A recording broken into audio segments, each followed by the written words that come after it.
Okay, I'll tell you a little bit about the pigs. These pigs come in Thursday of this week. This is a Saturday morning, so what have they been here? Just a couple days. They come in weighing 11 and 3/10 pounds per pig. Now that's an average of the whole group.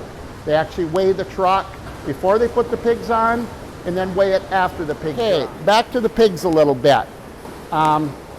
These pigs come from North Dakota. They had to come with health papers to show that they were healthy and could come into the state of Minnesota. And that was looked at by a veterinarian before they were loaded. If there was any health issues, they wouldn't have been able to leave the farm.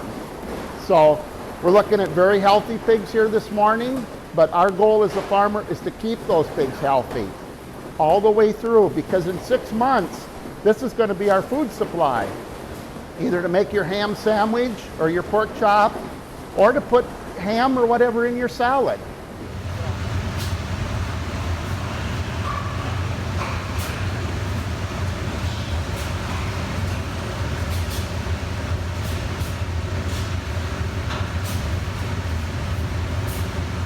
Okay, it's feeding time. You can kind of tell by the feeders here that they emptied them out last night. And so they're hungry, which is a great sign. So we feed them something a little bit different than we normally do with the older pigs. And we'll give you a little bit better view of that here in just a bit. So, but we're basically hand feeding these for the first few days. And it's going to be a pelleted feed. And yes, we'll talk about that in just a bit.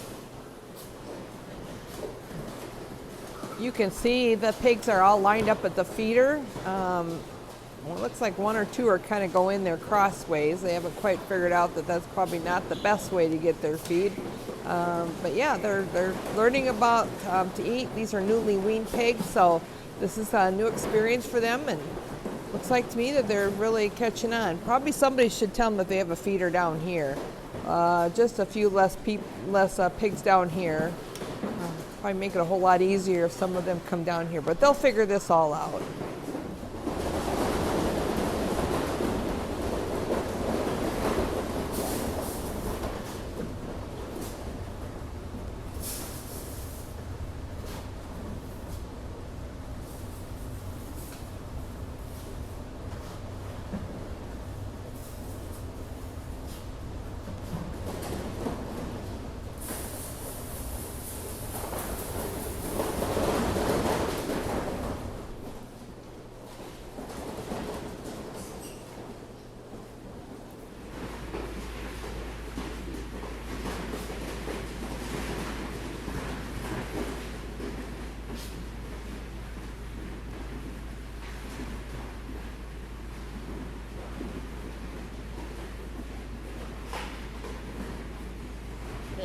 I'm going to show you how this, we call it a nipple water. Right now this morning earlier here, you've probably seen I manually filled these some. That's just to encourage the pig to come up to the watering cup, and they'll push this with their nose within just a few days here, and they'll be getting their own water. But I do this just to encourage them to come up so they know there's water here, and they start nudging around, and the next thing they realize, all I have to do is push that and I get my water. So we're just teaching them. It's just a school for pigs. So.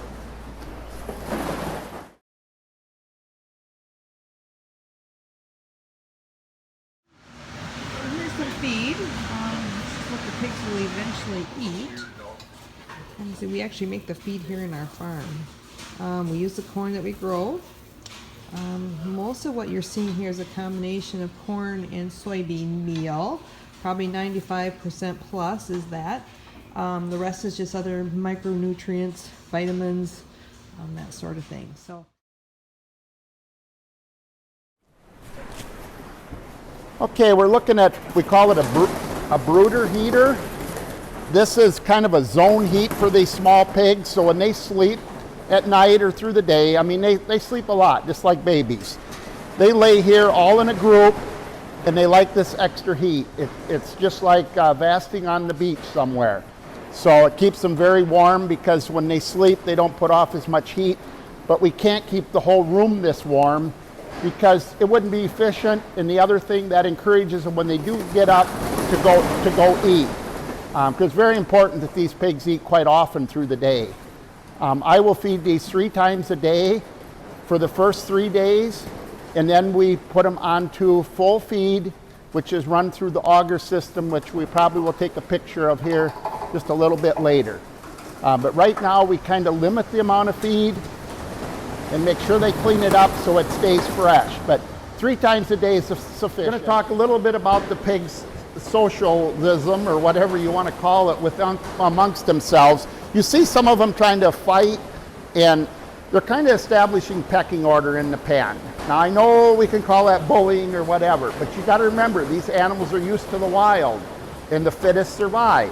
Now it's not saying they're going to kill each other, but when one goes up to the feeder, they want to make sure I'm king pig. You know, they'll all get a chance to eat, but it's just what they are going to do, and we as humans aren't going to change that. You know, and we have to move very slowly through the pigs, because sometimes they think I'm a threat to them, so they have to scurry for cover. Now as time goes on, they'll become more accustomed to me and won't be as afraid. Sometimes they want to get too personal and they might want to come up and actually bite me, but it's just their nature as being a pig. A little bit about the barn here. You know, you look today, you see you got little kind of white curtains and stuff on the barn. Well, as these pigs get older, we will lower the temperature in the barn. These pigs will be raised, it'll be anywhere from 65, 68 degrees. Right now it's 70, 75 degrees in here. That's what they need when they first come in, because we don't want to chill them. As the temperature warms outside, and as the pigs get bigger, these curtains will automatically start to open to keep that temperature within that range. And without that, I mean, pigs would overheat or they'd get too chilled, so we've got to have controls to do this for the health of the pigs. Okay, I think right now you'll probably be looking at the floor that the pigs are walking on. You see that there's about a 3/4 to an inch slot in the, we call it a slat, which is a cement floor with openings in it. Underneath this we have a containment area, a cement containment area, which will hold all the liquids and all the solids that the pigs waste, or produced waste. And then in the fall, after we harvest our crops, we remove that, we call it manure, from the pit, and we use it to fertilize the corn that these pigs will be eating the next year. Not these particular given pigs, but the ones that follow, the following groups. So it's a true, called recycling of resources. So, and if you notice how it keeps the pigs very clean. Years ago, our grandfathers, great-grandfathers, yes, they maybe had a cement floor, but it was a solid cement floor. Daily, if not twice a day, scraping was needed. Very labor intensive, and a job that really nobody wanted to do. Do they get their feet stuck in the slats? A certain pig now and then would get a foot stuck. That's part of the farmer's job to see that they do get unstuck. Very seldom do we ever lose a pig to that. Most times they'll just be content and wait for somebody to come for help.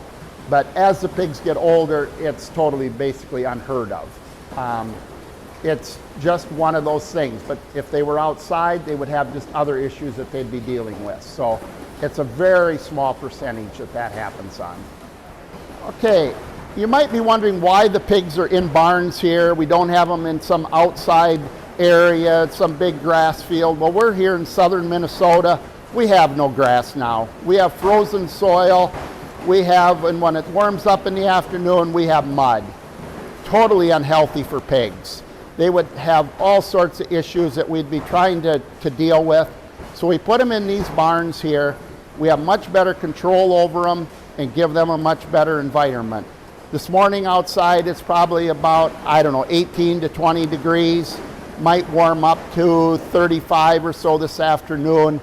A very bad environment for these young pigs. The survival rate would not be very good. At that case, if we had to do that, we could really only raise pigs during the summer months, because winter they would just not survive.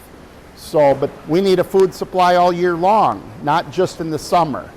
So It's a reason we have these barns. It's not to be cruel to the animals. It's actually to make it better for the animal.